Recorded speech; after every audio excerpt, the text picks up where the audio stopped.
Assalamualaikum warahmatullahi wabarakatuh. Bismillahirrahmanirrahim. Hamdan wa tamjidan liman qala fi kitabil mubin. Wa huwa astaqul qailin walladzi arsala rasulahu bil huda wa dinil haq liyudhhirahu 'alad dini kulli walau karihal musyrikun. Salatan wa tasliman ala sayyidina wa syafi'ina wa wasilatina ila rabbina Muhammadin sallallahu alaihi wasallam, amma ba'du. Alhamdulillah, atas izin Allah kita semua dapat berjumpa kembali. Selamat bertemu, selamat berjumpa kembali dalam kajian Kitab Risalah Ahlus Sunnah wal Jamaah. Pada pertemuan yang kesekian kalinya, pada kesempatan ini izinkan kami untuk menyampaikan satu kajian bahasan yang terdapat dalam Kitab Risalah Aswaja, yang pada kali ini kita akan mengangkat tema tentang macam-macam bid'ah. Selamat menyaksikan, selamat menyimak, selamat mengikuti. Semoga apa yang kami sampaikan bisa bermanfaat dan menambah wawasan serta pengetahuan saudara-saudara dimanapun Anda berada. Wallahul muwafiq ila aqwamit thoriq. Wassalamualaikum warahmatullahi wabarakatuh. Dirgahayu Indonesia.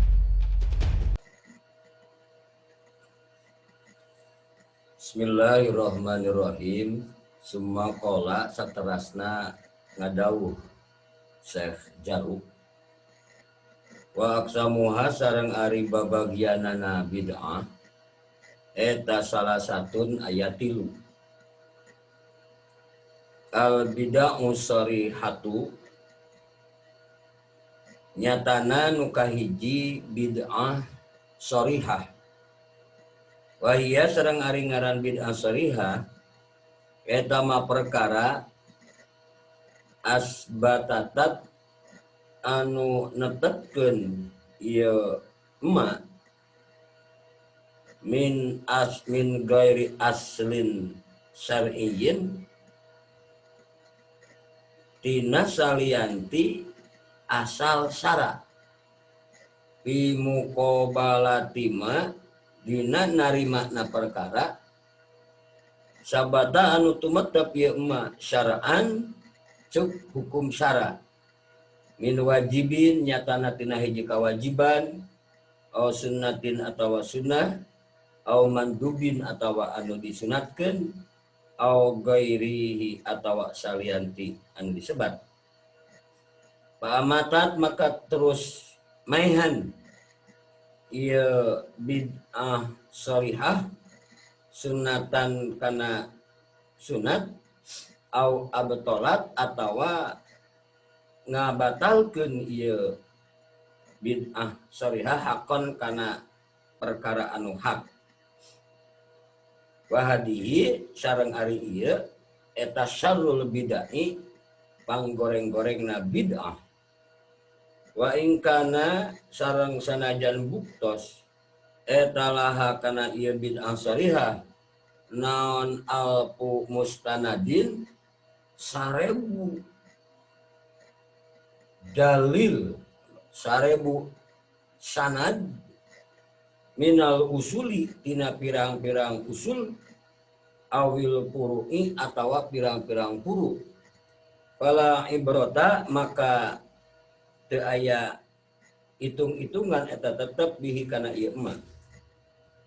Asani harina kaduana eta al bid'aul idofiyatu bid'ah idofiyah.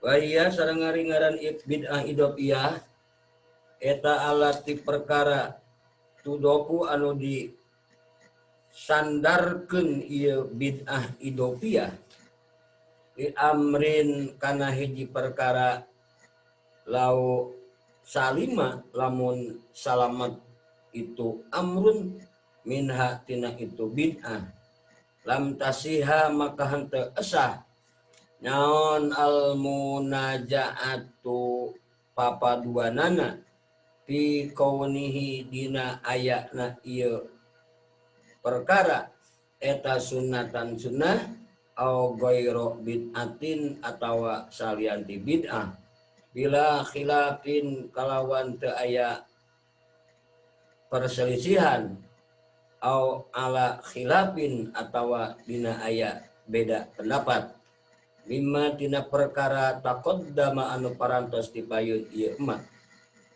asalisu ari anu katiluna eta al bid'aul khilafiyatu bid'ah khilafiyah wahia sareng ari ngaran bid'ah khilafiyah eta al mabniyatu anu dibangun ala aslaini karena dua asal yutajadu anu dipendakan biha saratana itu bid'ah khilafiyah naon kullun masing-masing dalil minhuma tina itu dua asal paman maka sing sahaja makola anu berpendapat ieu man bihada kana ieu kola teras sasauran itu man bid'atun ari ieu eta bid'ah waman sareng jalmi kola anu berpendapat ieu man bimokobalihi kana narimana ieu hada kola teras sasauran ieu jalma sunnatun ari ieu eta sunnah kama saperti keterangan taqaddama anu parantos dipayun ieu emak tidor bil idarati dina ngabangunna dina bab dikir idor bil idarati dina ngadamel administrasi wa dikril jamaati sareng dikir berjamaah penjelasanana tina anu nembe di guar anu nembe dibacakeun Syekh Jarub mengatakan bahwa bid'ah itu paling tidak terbagi ada 3 macam. Yang pertama ada bid'ah sharihah. Bid'ah sharihah itu adalah setiap amalan yang ditetapkan tanpa landasan syar'i, baik dari aspek wajib, sunnah, mubah, dan yang lainnya. Dalam hal ini, bid'ah tersebut bisa memadamkan sunnah dan membatalkan yang hak. Dan bid'ah seperti ini adalah seburuk-buruk bid'ah yang pernah ada. Walaupun misalnya bid'ah tersebut disandarkan atau dibungkus dengan 1000 dalil usul, dibungkus, disandarkan dengan 1000 dalil furu, maka hal itu tidak menjadi pertimbangan sama sekali. Dia tetap dalam statusnya sebagai bid'ah sharihah atau bid'ah yang sudah sangat jelas kebid'ahannya. Itu yang pertama. Yang kedua, ada yang disebut dengan bid'ah idofi. Bid'ah idofi ini adalah bid'ah yang disandarkan pada praktek tertentu. Walaupun terbebas dari unsur bid'ah. Nah, maka dalam hal bid'ah seperti ini tidak boleh memperdebatkan apakah praktek tersebut tergolong sunnah atau bid'ah. Itu yang kedua, bid'ah idofi. Yang ketiga adalah bid'ah khilafi. Bid'ah khilafi ini adalah bid'ah yang memiliki 2 sandaran utama yang masing-masing sandaran yang satu dengan sandaran yang kedua sama-sama memiliki argumentasi yang kuat.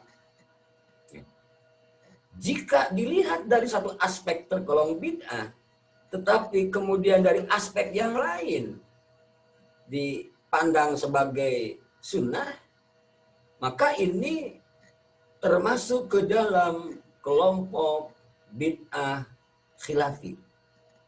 Bid'ah yang masih diperdebatkan. Seperti halnya contoh dzikir berjamaah atau membuat aturan administrasi di masjid, di sekolah, di pesantren, ada administrasi ke pesantrenan, administrasi ke masjidan, kemudian ada dzikir berjamaah.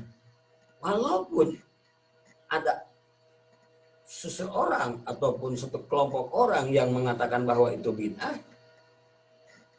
dan dia menyodorkan dalil yang dianggap kuat argumentasinya, tapi pada sisi yang lain pekerjaan ataupun kegiatan dzikir berjamaah pun memiliki sandaran dalil, sandaran hujah yang kuat, maka menyikapi bid'ah seperti ini dipersilakan orang untuk mengamalkan sesuai dengan tingkat pemahamannya masing-masing, hasil dari pemahaman terhadap argumentasi, baik yang bersumber dari dalil usul maupun yang bersumber dari dalil furu'.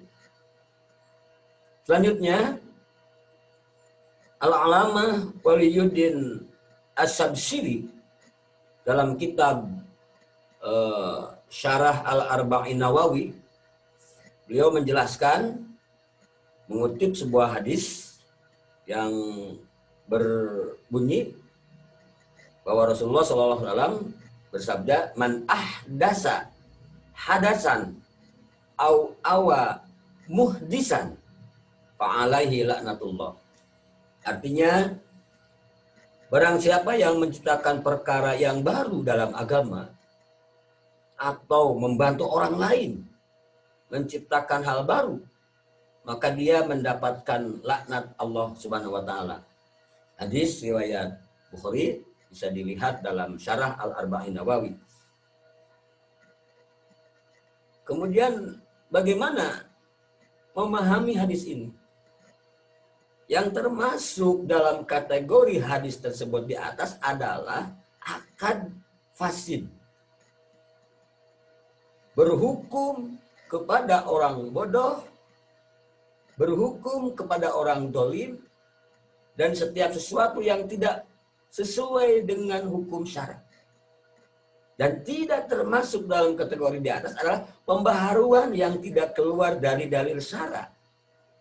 Sebagaimana sudah dijelaskan pada pertemuan terdahulu, hal yang termasuk ke dalam masalah ijtihadiyah, hal yang termasuk ke dalam masalah ijtihadiyah, di mana korelasinya dengan dalil syara itu adalah don, maka ini tidak termasuk bid'ah. Jadi satu kali lagi saya jelaskan bahwa hadis di atas itu ditujukan kepada pelaksanaan akad fasid, berhukum kepada orang bodoh dan zalim, dan setiap sesuatu yang tidak sesuai dengan hukum syariat. Sehingga ketika terjadi pembaharuan, tapi pembaharuan itu tidak keluar dari dalil syara, maka masalah tersebut tidak termasuk bid'ah. Saya ambilkan contoh tentang penulisan mashaf, penulisan Al-Quran, di mana hal tersebut tidak pernah dicontohkan oleh Rasulullah SAW. Tapi di masa sahabat, dimulai pada masa sahabat Abu Bakar, Umar, dan disempurnakan pada masa sahabat Utsman bin Affan, sehingga sampai kepada kita sekarang yang kita kenal dengan istilah mazhab Utsmani. Itu adalah sesuatu yang yang baru, yang tidak pernah dikenal pada zaman Rasul, tapi justru dilaksanakan oleh para sahabat. Dan ini tidak menyalahi dalil syara, walaupun sesuatu yang baru. Selanjutnya ada lagi contoh diantaranya merumuskan madhab-madhab. Di zaman Nabi tidak ada yang namanya madhab. Madhab itu baru muncul pada masa tabi'in. Ada lagi menulis ilmu nahwu, menulis ilmu hisab, dan seterusnya. Sehingga kesimpulannya, jika ada orang yang mengatakan bahwa sesuatu yang baru itu adalah bid'ah, maka saya sarankan orang itu untuk tidak sekolah ataupun belajar ilmu-ilmu baru, ilmu fisika, ilmu kedokteran, ilmu kimia, ilmu nahwu, ilmu hisab, astronomi, dan seterusnya. Karena hal-hal tersebut, ilmu-ilmu tersebut merupakan ilmu-ilmu hadis atau ilmu baru. Oleh karenanya, Syekh Ibnu Abdul Salam membagi menjadi 5 bid'ah itu. Kepada sahabat yang sering latah dan gampang monis jelema bid'ah, saya sarankan untuk mendengarkan penjelasan ini. Dengarkan.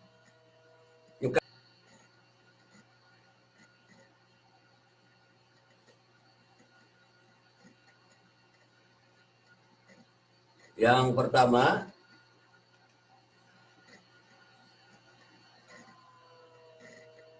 bid'ah wajib. Ada bid'ah wajib. Seperti belajar ilmu nahwu. Nah, ilmu nahwu ini merupakan ilmu yang berkaitan dengan tata bahasa Arab.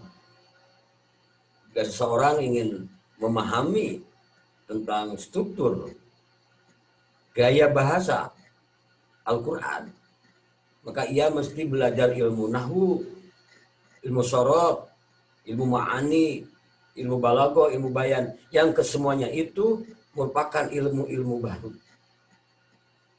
Maka karena ilmu-ilmu baru hukumnya bid'ah itu. Kan bid'ahnya bid'ah wajib. Ente mau apal Al-Quran, lamun teu ngarti nahwu. Mau apal Quran mun teu ngarti ilmu sorof, balaghah, jeung sejeuna. Maka bid'ahnya bid'ah wajib. Seperti juga belajar ilmu ghoribil Quran. Ilmu tentang tajwid, tentang kata-kata yang asing yang ada dalam Quran. Kata-kata yang sulit dibacanya di dalam Quran. Kata-kata muskilat. Maka ini menjadi wajib. Itu yang pertama. Yang kedua ada bid'ah haram. Bid'ah haram ini adalah contohnya seperti madhab-madhab yang berada dalam lingkaran tauhid, yang mana pemahamannya itu tidak sama dengan pemahaman tauhid yang disampaikan oleh Rasulullah SAW. Atau dalam kita sebagaimana yang kita kenal, paham-paham yang bertentangan dengan kaidah atau faham Ahlus Sunnah wal Jamaah. Seperti misalnya madhab Qadariyah. Madhab Qadariyah ini sebuah aliran yang meyakini bahwa manusia itu memiliki kekuasaan. Memiliki kehendak untuk merubah nasibnya tanpa melibatkan Allah sebagai sang pengatur nasib. Jadi manusia itu memiliki kebebasan. Anti klimaknya, kebalikannya dari paham Qadariyah ini adalah paham Jabariyah. Nah, paham Jabariyah oke sarua ya. Bid'ah haram. Paham Jabariyah itu paham yang berkeyakinan ataupun menganut pemahaman bahwa manusia itu tidak memiliki kehendak apa-apa. Jika rokrak dinyawaan. Dalam satu sisi pemahaman ini seperti benar, tapi salah. Karena pada akhirnya ketika manusia berpendapat bahwa manusia itu tidak memiliki kuasa apa-apa, dan itu menjadi sebuah keyakinan, pada kelanjutannya bisa melahirkan umat yang fatalis, mudah menyerah kepada nasib, mudah menyerah kepada takdir tanpa ia mau berusaha untuk mencari takdir lain yang lebih baik. Contoh, saya jelema beteungna kekerabekan, lapar. Iya, muncul urang Jabariyah, tong ting dahar, engke ku pangeran diwareugeun ieu. Ini kan salah. Sebab jelema boga ikhtiar. Saenggeus dahar ek wareg jeung teuna kumaha Allah, tapi geus dahar. Nah lamun can dahar nyebutkeun ke rek diwareugeun ieu ku Allah, maka ini adalah paham Jabariyah. Hati-hati. Kemudian saya berikan contoh yang ketiga, ada paham Mujassimah. Paham Mujassimah ini adalah paham di mana mereka berpendapat bahwa Allah itu memiliki jasmani, memiliki fisik seperti kita. Ada tangan, ada mata, ada telinga, ada hidung, ada gigi, ada tangan, ada kaki. Ini kelompok Mujassimah. Kelompok Mujassimah ini sebagaimana yang dianut oleh orang-orang Wahabi. Mereka dalam urusan pemahaman tentang aqaid menganut paham Mujassimah. Berpendapat bahwa Allah itu memiliki jisim, memiliki jasmani seperti manusia. Ini bahaya. Maka bid'ah seperti ini termasuk bid'ah yang haram. Yang ketiga ada bid'ah yang sunnah. Saya mah bid'ah halus. Sunnah hukumna. Jika nyen pesantren, membangun madrasah. Dan semua kebaikan-kebaikan yang belum pernah ada di masa generasi awal. Dengan organisasi, di mana organisasi nanti bertujuan untuk kegiatan kemanusiaan, kegiatan sosial dan seterusnya. Ini termasuk bid'ah yang sunnah. Yang keempat ada bid'ah yang makruh. Itu ayeuna pikeun kaharamangan makruh. Contohnya menghias si masjid secara berlebihan. Di masjid hordengan hargana 20 juta. Ayo berjamaahna eueuh. Nah, ini seperti itu. Bid'ah yang makruh. Menghias masjid secara berlebihan atau misalnya menyobek-nyobek mushaf. Dan yang terakhir ada bid'ah yang mubah. Bid'ah yang mubah ini bid'ah yang diperbolehkan, artinya dilaksanakan silahkan, tidak dilaksanakan juga silahkan. Contohnya seperti berjabat tangan setelah sholat, melonggarkan baju, dan lain sebagainya. Berjabatan tangan ini bid'ah. Tapi bid'ahnya bid'ah yang mubah.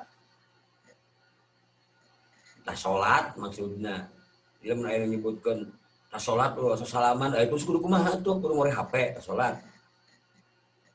Harus kena sesalaman daripada tas sholat terus ngorek HP. Jadi saya ingin mengajak kepada sahabat-sahabat semua untuk kita berpikir komprehensif, memahami segala sesuatu yang terjadi yang merupakan sesuatu yang baru. Maka bagaimana sikap kita untuk menyikapinya, itu tergantung pemahaman kita tentang definisi bid'ah itu sendiri. Begitu juga misalnya menggunakan tasbih, melapatkan niat sholat, tahlil bagi mayit, ziarah kubur dan lain-lain. Ini bukan termasuk bid'ah.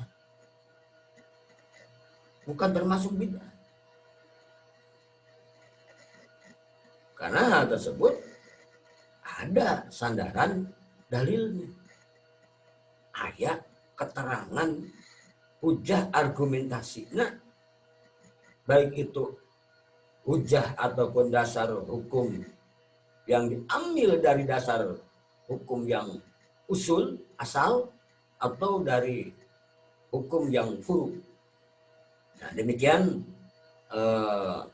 sahabat-sahabat penjelasan singkat mengenai macam-macam bid'ah.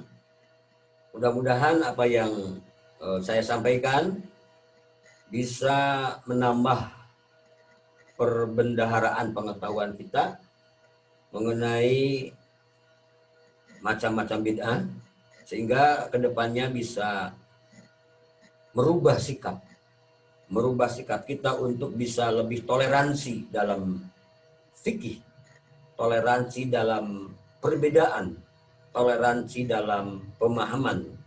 Karena berbeda itu indah dan perbedaan itu tidak mesti menyebabkan kita untuk terpecah belah. Saya Syarif Dayat, MWCNU Rancah Channel. Sekian yang dapat kami sampaikan. Wallahul muwafiq ila aqwamit thoriq. Wassalamualaikum warahmatullahi wabarakatuh. Siapa kita? NU. Aswaja akidah kita. NKRI harga mati. Indonesia raya dan tetap jaya. Dirgahayu Indonesia.